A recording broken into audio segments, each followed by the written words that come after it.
Hello, Ken. These are the carburetors you sent me. I want to congratulate whoever packaged them. Did an excellent job of keeping them in good condition. First thing we got to address is the fact that we've got two number 2 carburetors. The rear carburetor. See the choke mechanism right here? This wire this spring is all bunged up as well. But anyway, the critical thing is we got two mismatched carburetors. We don't have a set. These are what they're supposed to look like. Got the common choke cable comes down and operates both chokes. Anyway, you got two number 2 carburetors, so we're gonna see if we can't find see if we can discuss that. Big issue is, of course, wear on the throttle shafts and the butterflies. So let's take a look there, see what we got. Can you hear that? Definitely worn out. Let's check the second barrel.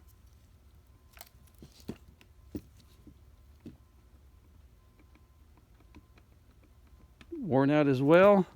Let's see if I can get a close-up of that.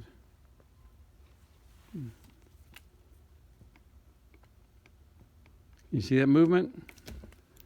Didn't mean to bump the camera. Now let's try this other carburetor.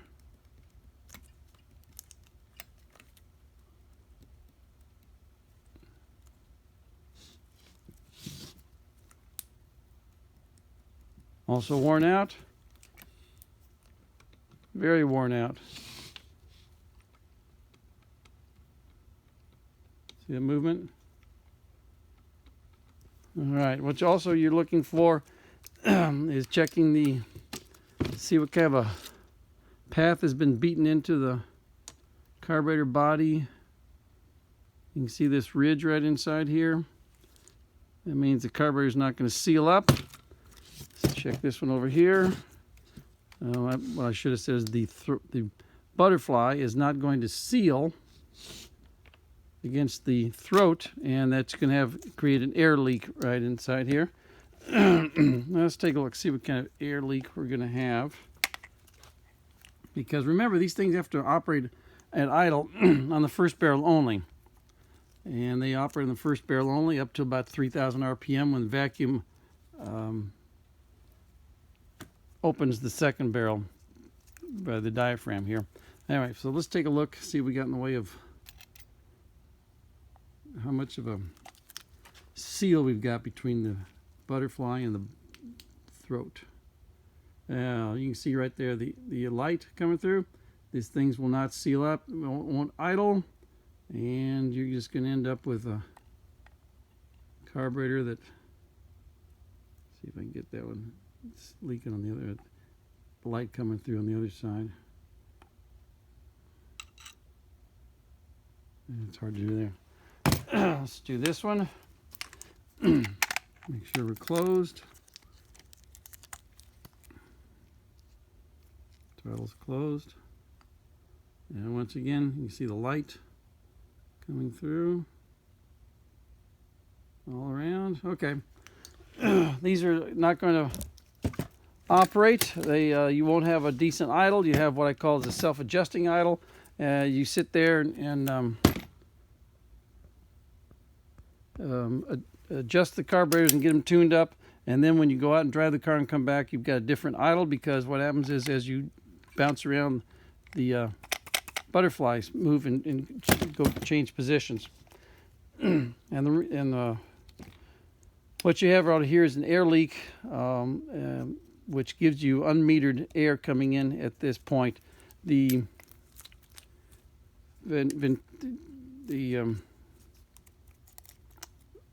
fuel is supposed to be mixed in the proper ratio, and it comes in through here. So this is metered air coming in here with fuel being drawn into the venturi right here, and you have your air fuel mixture that you're supposed to have, the correct air fuel mixture. What happens is when you have an air leak back here, air gets introduced here, and you that destroys that air fuel mixture, and you start running lean. So you got several things going on at once, all of them bad. let's take a look, see, just for fun. Let's take a look, see inside here.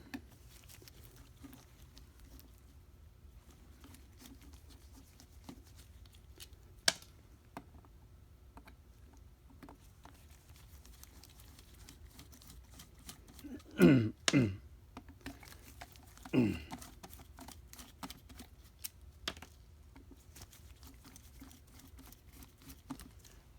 right, let's take a look, see what we got in the way of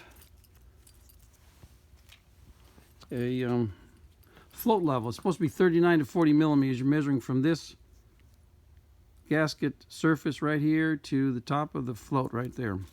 Supposed to be 39 to 40 millimeters. And this one's measuring about,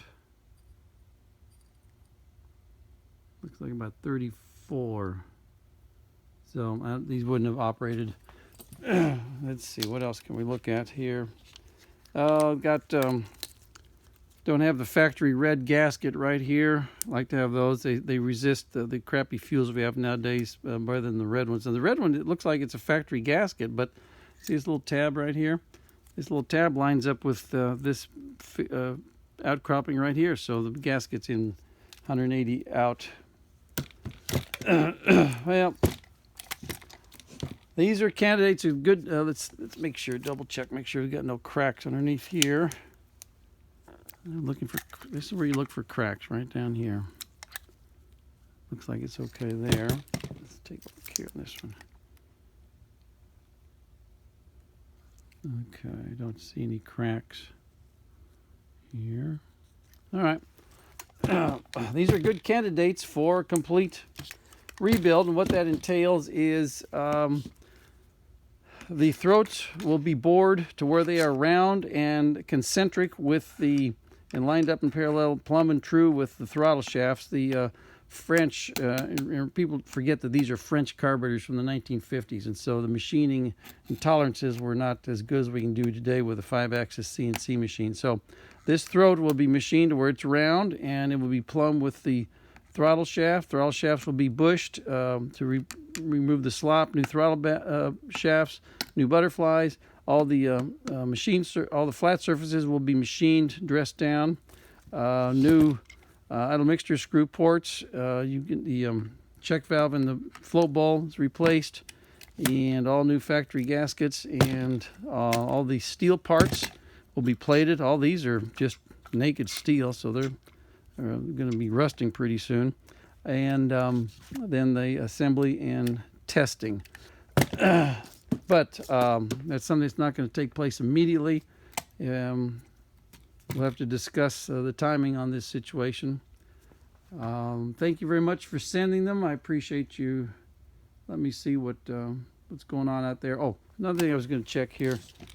Okay, that's not even adjusted. That's let's not see what this one does. That's not even adjusted. That's pitiful. It's pitiful. All right. Thank you, sir.